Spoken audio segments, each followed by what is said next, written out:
exámenes prácticamente de rutina. Sí, cuando era estudiante como ustedes lo veíamos como algo a veces inalcanzable. La tuberculosis para el año 2020 se había propuesto erradicarla del mundo. Sí, había mucho entusiasmo porque en 1970 se erradicó la viruela. Entonces dijeron, oye, si podemos con esto y tenemos todo el arsenal de quimioterapia, podemos erradicar la tuberculosis. Para el 2020 ya no debe haber tuberculosis en el mundo, pero el VIH, el SIDA, sí, este estado de inmunosupresión que hizo que hubieron brotes de tuberculosis y cada vez formas de tuberculosis más resistentes. Como la población es más vieja, entonces cada vez hay personas que tienen más enfermedades pulmonares crónicas, ¿sí? Esto que no se veía antes. ¿Sí? El trasplante de pulmón es una realidad. Sin embargo, acá queremos recalcar esto, que la historia clínica per se, sin ninguna otra, ¿no es cierto? Y una simple radiología, ustedes pueden llegar al diagnóstico en más del 80%, ¿sí? Con alta precisión. Por eso insistimos mucho en la evaluación clínica y no tanto la ayuda. Entonces, cuando uno ve una radiografía así, ya no necesita otra cosa. Este es un paciente que tiene un patrón intersticial, no sé si ustedes ven, ¿no es cierto? Por todos lados ven unas imágenes que simulan un panal de abeja, imágenes en panal de abeja, hay gránulos, patrón granular, septos, ¿no es cierto? Que en vez de ser transversales son longitudinales, septos, y este es el patrón típico, el patrón destructivo de un paciente con fibrosis pulmonar. Idiopático. En el 50% son idiopáticos, en el otro hay enfermedades como la artritis, como la esclerodermia, ¿sí? Como el uso de algunos medicamentos que pueden ocasionar fibrosis pulmonar, ¿sí?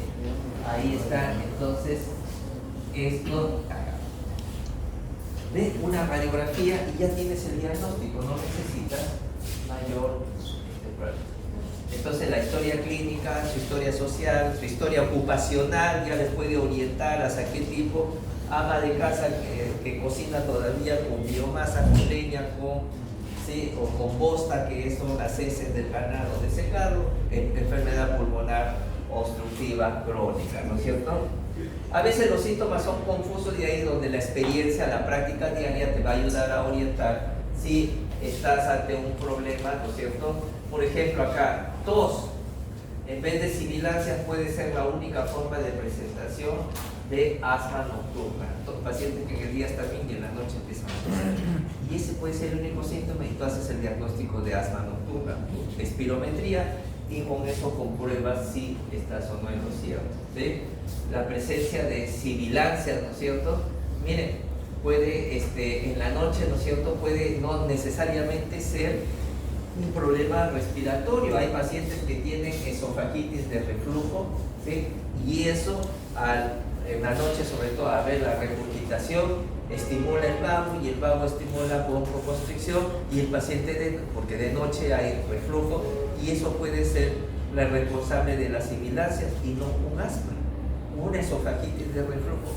Y más, pacientes que tienen con asma de difícil control, siempre hay que ver la posibilidad de que tenga esofagitis de reflujo que está estimulando constantemente, una estimulación vagal y está ocasionando broncoconstricción, ¿sí?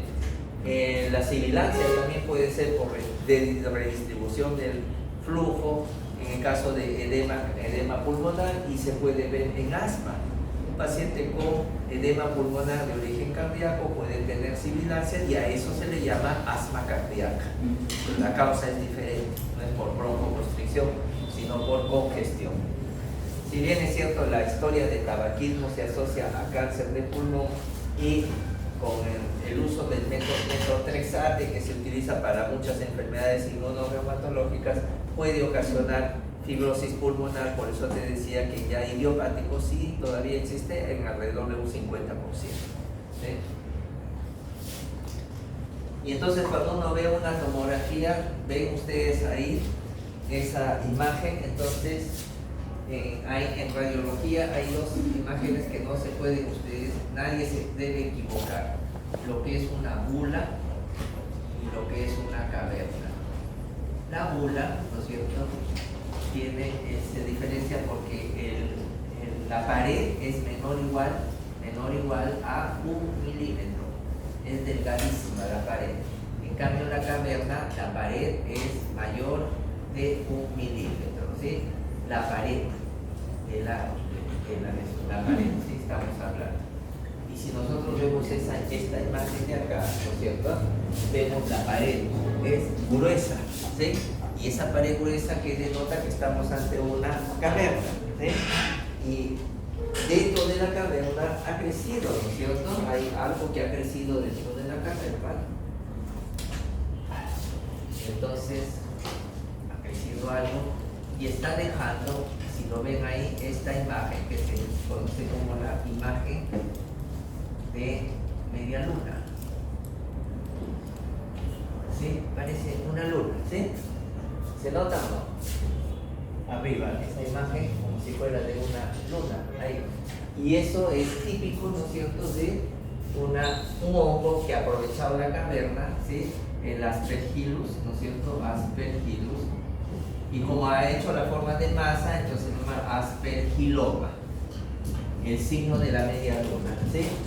Dentro de una caverna. A propósito, les comentaba el grupo anterior el experimento de Mayo. ¿En qué consiste el experimento de Mayo? Es la clínica Mayo de Estados Unidos, clínica más prestigiosa, ¿no es cierto?, en la cual a sus radiólogos les pusieron un set de radiografías para que dieran su diagnóstico. Bacán.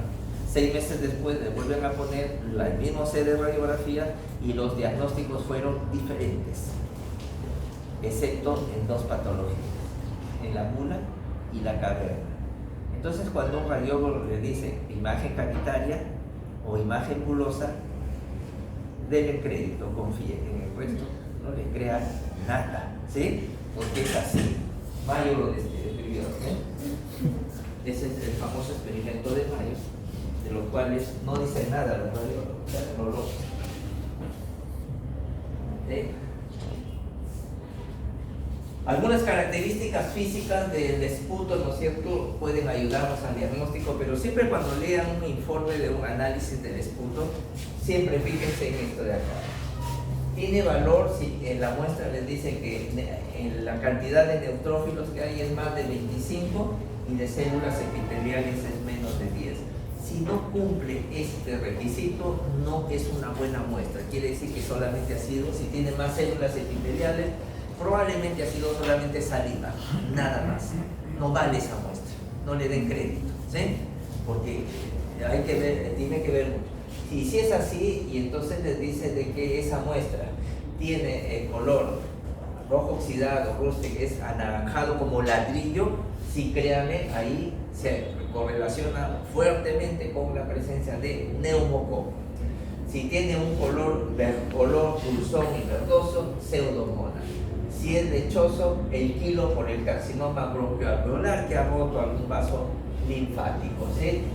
El rojo grosella gelatinoso, Klebsiella. Bueno, marrón oscuro, un absceso hepático que se ha roto hacia el bronquio. Y si es negro, raro, pues por el melanino genoso, ¿cierto? Entonces ahí, pero siempre cuando lean esto, tengan siempre para darle crédito o no darle crédito a los resultados de una muestra. Y los laboratorios lo informan. Porque no es culpa del laboratorio si el paciente no dio una buena muestra, ¿sí? Ellos lo procesan nada más. Bien, ya verá el médico si le da valor. Entonces vemos esto de acá, neumococo, es decir, el esputo es así, es rubroso, anaranjado. Lo que ven acá, ¿no es cierto?, es una imagen de una fibrobroncoscopía. Ven ustedes aquí la luz del bronquio y dentro de ello una masa que ha crecido, carcinoma broncogénico, ¿sí? Un cáncer que está creciendo dentro del bronquio y está obstruyendo prácticamente la luz del bronquio. Cuando hablamos de disnea, ya sabemos, la disnea puede ser de origen cardíaco, puede ser de origen respiratorio. Veamos entonces, puede indicar obstrucción de la vía aérea, como en el asma y el EPOC, simplemente, así de simple. Puede ser porque no hay cambios en la elasticidad del pulmón, la complacencia, la capacidad de distenderse el pulmón, neumonía, fibrosis, insuficiencia falla cardíaca. Puede ser problemas de la pared. Los obesos, por ejemplo, ¿no es cierto?, no tienen capacidad de expandirse. Si ustedes ven la radiografía de los obesos, van a ver que sus campos pulmonares son pequeños como de niños. Parece que es el exceso de peso que no deja que desarrolle bien el aparato pulmonar. En cambio, los flacos tienen un pulmón que le falta placa, ¿no es cierto? Pasa del campo pulmonar de la radiografía convencional. Esa es una de las razones mecánicas por qué en el COVID los que tenían sobrepeso y obesidad han tenido mayor mortalidad que los pacientes delgados, porque ya entraban con desventaja, menor capacidad, menor volumen respiratorio. Si está desnutrido, ¿sí?, por inanición, polimiositis, debilidad, no tiene buena mecánica respiratoria y esos pacientes pueden presentar disnea. ¿Ven? Los estados emocionales, la depresión, la histeria pueden presentar disnea, y eso como médicos, nosotros no todos. Hay algunas formas de disneas especiales, por ejemplo la ortognia. El paciente no tolera el decúbito, ¿sí?, y tiene que incorporarse para poder respirar. ¿Dónde se ve la ortognia? ¿Qué patología se ve? Que hemos visto ya en insuficiencia cardíaca, es un criterio mayor de Framingham. La trepopnia es una forma de disnea en el cual el paciente lo presenta cuando está en decúbito lateral, y se presenta cuando el paciente en decúbito lateral, pero cuando tiene un gran derrame pleural.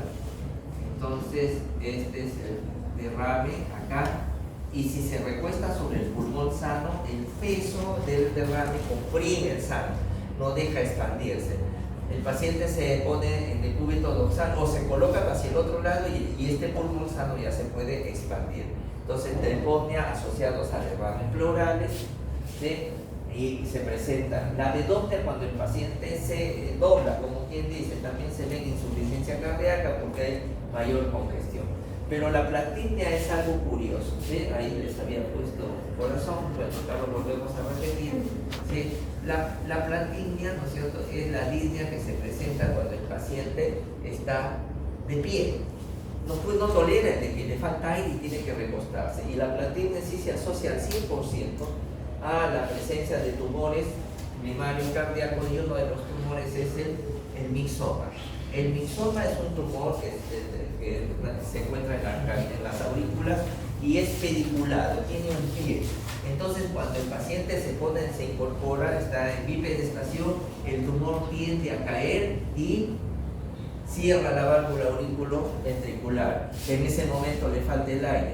Se recuesta, el tumor vuelve a su estado original, libera la válvula y ahí se libera. Por eso que tener platinea es igual a mixoma auricular. ¿Ve? No falte. Por ejemplo, porque ahí tienen una pregunta de examen, entonces que no ha venido, no está esto sí está en las guías de su módulo, pero lo estamos reforzando. ¿Sí? Cada especialidad ha creado sus escalas, ¿no es cierto?, para valorar la disnea. La Asociación Americana del Corazón, New York Heart Association, ha creado su escala, pero esta es para insuficiencia cardíaca. Esta es la que ustedes, es la más conocida, la que más conocen. Grado 4, el paciente está en reposo y le falta el aire, siente la falta de aire. Grado 3, está en reposo, mínimo esfuerzo, come, habla, se peina, le falta el aire. Grado 2, camina 200 metros o sube 2 escaleras, ¿sí?, disnea en clase funcional 2 o grado 2. Y el otro es a grandes esfuerzos, subir varios pisos, correr, ¿sí?, hacer deporte intenso. Al propósito, creo que yo estoy en grado 1, ya me estoy cansando para subir los 7 pisos, pero igual lo hago. ¿Sí? Ustedes también pueden subir los 7 pisos a velocidad rápida. No se quedan ahí, al tercer piso se quedan. Yo en el quinto, sexto ya estaba planeando las cosas. ¿Qué tal? Y la Sociedad de Neumología han creado su propia escala cuando la disnea es de origen respiratorio. Entonces utilizan del Medical Research Council, ¿no es cierto? 0, no hay disnea al realizar ejercicio intenso. Cuando uno camina en llano o sube una ligera pendiente, grado 1, grado 2, no puedes mantener el paso de otras personas porque si lo haces, sientes la falta de aire. Grado 3, cuando caminas 100 metros, ¿sí?, o unos minutos andar en llano. Y la grado 4 ya es la disnea de tal magnitud que no te permite hacer actividades como vestirse, vestirse, acercarse, comer, esas cosas, ¿no? Esta es la que utiliza para problemas respiratorios. Entonces depende de dónde estén para utilizar una u otra escala de valoración. Bueno, la dramatización de la disnea, ¿sí? Y la sibilancia, ¿no es cierto? Si bien es cierto, se ha asociado a asma, pero no todo pecho que sirva es asma. Y ustedes como médicos tienen un paciente con sibilancia, de repente es una simple infección viral que le ha producido lo que se llama hiperreactividad bronquial, un espasmo transitorio, y no es asma, se va a la gripe y se va a la sibilancia. Puede haber asociado a acumulación de fluido peribronquial en insuficiencia cardíaca, y por eso puede dar sibilancia. Un tromboembolismo pulmonar les puede dar sibilancia. Un cuerpo extraño, un tumor, generalmente da sibilancias localizadas en una sola parte del pulmón, ¿ya? Pero puede dar sibilancias ya. Tos, ¿no es cierto?, es un mecanismo que permite, de defensa, nos permite eliminar cuerpos extraños, ¿no? Secreciones, ¿no es cierto? Esa es la razón, les decía, por qué algunas escuelas, cuando un paciente tiene hemoptisis, no indican antitusígenos, porque es como si le estuviera quitando la única arma de defensa que tiene cuando tenemos mucha secreción, ¿sí? Entonces algunas dicen no usar antitusígenos, ¿sí? Muy bien. La tos purulenta es característico de la bronquitis crónica. Ya no se olviden acá, todo paciente con tos productiva más de 2 semanas, ¿no es cierto? ¿Cómo se llama ese paciente? Bronquitis. No, antes que la tuberculosis. Es bronquitis. Sintomático respiratorio. Y ese paciente debe ir a un descarte de tuberculosis, ¿no? Muy bien. En edema pulmonar, con falla cardíaca, puede haber tos en esos pacientes. Ni que hablar pues de que el eco en el alma. Miren las complicaciones que puede tener un paciente con tos por el esfuerzo broncoespasmo, y de repente lo confunden con asma y solamente es un proceso respiratorio simple nada más. O a veces la tos viene en ataques, en salvas, ¿no? Le priva la respiración y el paciente puede tener síncope. ¿Y qué cosa es el síncope? La pérdida del conocimiento por falta de irrigación cerebral. Puede a veces la tos ser de tal magnitud que puede originar fractura de costillas, ¿sí? Por el esfuerzo que hace la tos, ¿sí? Y en mujeres, sobre todo multíparas, que han tenido varios partos vaginales, con tos pueden tener incontinencia urinaria, tosen y se les escapa la orina, ¿sí? Entonces son complicaciones, ¿sí? Muchas veces, ¿no es cierto?, el carácter, la presencia o la ausencia de esputo a veces no permite hacer un diagnóstico. Puede haber neumonía con tos no productiva, sí la hay, ¿no es cierto?, las que llaman antiguamente llamadas neumonías atípicas, hoy neumonías por gérmenes emergentes, como la Moraxella catarrhalis, el Mycoplasma, la Rhamnella catarrhalis. Entonces la tos no productiva, ¿sí? Fiebre de bajo grado,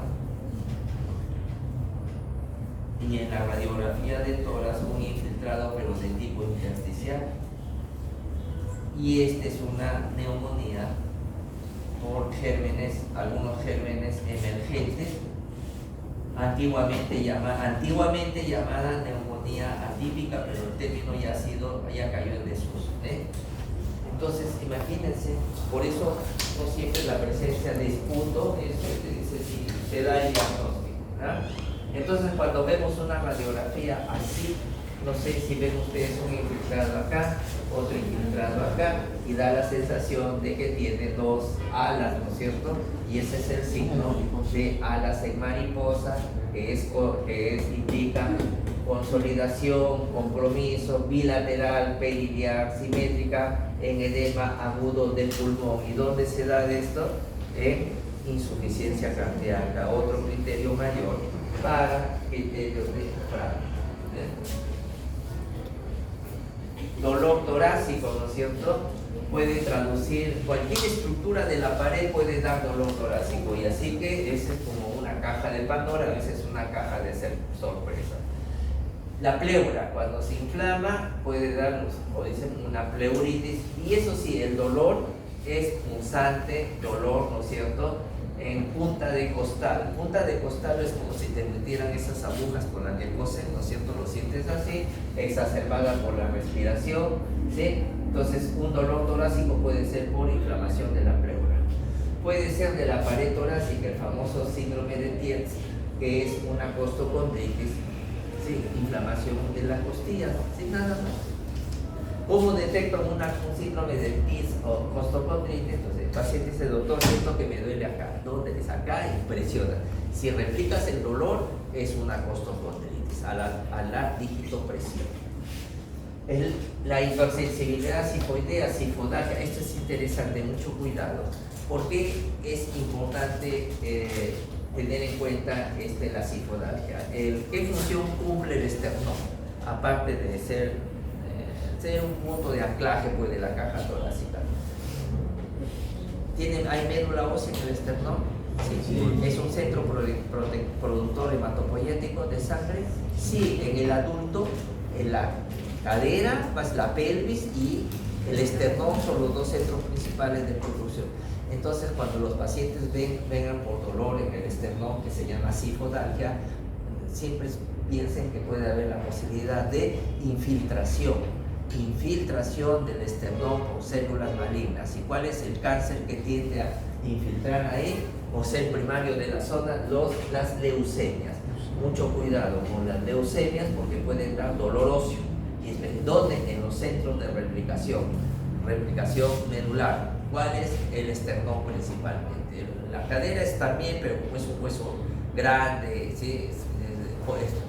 Este es más sensible que la cadera. Entonces, una sifodalia puede hacer un gran diagnóstico de leucemia. En el herpes, a veces, el dolor precede a las erupciones, ¿sí? Entonces, vienen con dolor, no ves nada. Una buena conducta es darle analgésicos, pedirle algunos análisis, de repente 2-3 días reevaluar y aparece el brote y listo, ya tienes el diagnóstico. Entonces, ahí está. Así. Si yo veo esto, ya es el diagnóstico, pero hay gente que no viene con las vesículas, solamente con el dolor, ¿sí? Entonces a esos hay que fijarlo al paciente, fidelizarlo, decirle que hay que observarlo, porque puede ser un herpes, una radiculopatía, ¿no es cierto? O una cuestión benigna. Ahí ya uno dice, esto es un herpes zóster. También puede ser por un problema de miógeno, la fibromiositis, está de moda la fibromialgia, ¿no es cierto?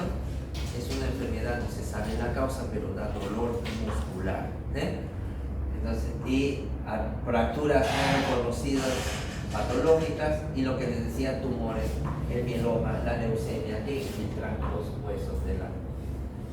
Hablemos de esto de acá. Este es un paciente que es una representación de la, bueno, eso se llama TBS, ¿no es cierto?, por la cantidad. Pero hablemos algo de hemoptisis, que es todo sangrado que proviene del tracto respiratorio. Ya les decía, la causa principal, la más importante, son la bronquitis, tanto aguda como crónica, es la principal causa de hemoptisis. Otras, la neumonía, la tuberculosis, micosis, pero las neoplasias pulmonares también pueden ser causa de hemoptisis, pero en menor grado. Enfermedades cardiovasculares, la estenosis de la válvula mitral. ¿Qué origina la estenosis de la válvula mitral? Aumento de la presión en la aurícula, esa presión se retransmite hacia los vasos pulmonares, esos vasos pulmonares se transmiten a la presión pulmonar, hay hipertensión pulmonar y eso puede hacer ruptura de vasos y el paciente está presentando hemoptisis, no por un problema cardíaco, sino por un problema, no por un problema respiratorio, sino por un problema cardíaco, valvular inclusive, ¿sí? El infarto pulmonar, la falla cardíaca, puede haber fístulas venosas pulmonares, ¿sí?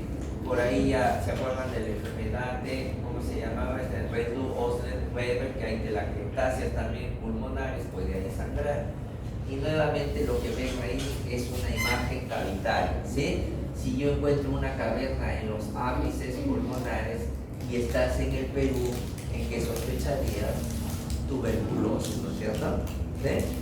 Perú, pues, ¿no es cierto? Entonces, en el hospital Baiza hay un doctor, Jorge Chung, se fue a España a hacer una rotación, él es neumólogo, y hicieron en España una exposición, un caso clínico de una paciente ecuatoriana que encontraron y tenía una imagen cavitaria. y se pusieron a discutir, todos daban un diagnóstico, diagnósticos siderales. Y alguien se acordó que había un votante peruano. ¿Dónde está el peruano? Ahí está. A ver, usted votante, ¿qué opina? Ecuador es tuberculosis. Nadie había planteado tuberculosis. Ya pues se hicieron las apuestas, le hacen la fibroblómica, tuberculosis. Para él fácil, pues, pero en Europa, como dicen, se huevean cuando ven esto, porque allá no hay tuberculosis. ¿Sí? Pero era así como una... Y dice que desde ahí lo consideraba un maestro, pero no es cierto, porque mirando una placa sería no sé. Que ven ahí una imagen caritaria y si están en el Perú hay que pensar de qué puede hacer tuberculosis. ¿Sí? ¿Y qué vemos acá? Entonces en radiología nuevamente hay tres tipos de imágenes. Les decía la milia. La milia es toda lesión que viene de 1 a 3 milímetros, luego viene el nódulo, toda lesión que viene de 3 milímetros a 3 centímetros y finalmente viene la masa mayor de 3 centímetros. Y si yo veo esa lesión ahí, en una radiografía convencional tiene más de 3 milímetros. Entonces, ¿qué cosa es esto de acá? Una masa. Cuando tiene una masa, lo más importante es si es malo o buena, ¿sí? ¿Y cómo diferencio los bordes? Si los bordes de la masa tienen unos bordes regulares, ¿sí? O si es irregular, ¿sí? Si es regular es benigno y si es irregular es malo. ¿Cuál les parece esos bordes? ¿Son regulares o irregulares? Irregulares. Entonces lo primero que yo pienso es que aquí hay un cáncer de pulmón, ¿sí? Radiografía, ¿no es cierto? Pueden ustedes, no necesitan una tomografía para hacer el diagnóstico. Algunas enfermedades que afectan el pulmón, como el Burpacho, lupus, Wegener, ¿no es cierto? Schwarzschild, todas ellas pueden dar, ¿sí? Compromiso hemoptisis y compromiso renal simultáneo. La endometriosis o llamada catanemia es tejido endometrial ectópico, entonces hay mujeres que a veces en el pulmón tienen endometrio, entonces cada vez que tienen su ciclo menstrual hay hemoptisis. Hay la menstruación asociado a hemoptisis. Hay que operar a esos pacientes porque imagínate todos los meses están botando sangre. A veces no se sabe, ¿no es cierto? Y o hayan mencionado el síndrome de Munchausen, es un simulador, ¿sí? A veces se mueven la lengua y hemoptisis, ¿verdad? Ya han visto que han mencionado que son pacientes que tienen alguna patología psiquiátrica de fondo, ¿no es cierto? Y a veces por ganancias emocionales, económicas, lo hacen, ¿no es cierto? Como grandes simuladores. Bien, seguimos entonces. Características entre hematemesis y pH. Es básicamente el pH que es alcalino ácido, pero si viene precedido de tos, ¿no es cierto? Es rojo rutilante y hay dolor torácico, hemoptisis, pero si viene precedido de náuseas, vómitos, encuentro restos de alimentos, ¿sí? Y es marrón oscuro, una sangre degradada, más pienso en hematemesis, porque a veces es difícil, el paciente solamente ve, tú ves que solamente sale la sangre, y a veces es difícil diferenciar si estás ante una hematemesis o no. Esto es importante, la hemoptisis severa, la que pasada ya hemos comentado, ahí están los 3 criterios, memoricen eso, porque un paciente que tiene algún criterio debe ser hospitalizado. ¿En dónde? Ya les dije, no cualquier hospital, no lo envían al Camal, envíenlo al Bravo Chico. ¿Cuál es el hospital conocido como el Camal? El Sergio Bernales de Coyique, ¿no es cierto? Ahí no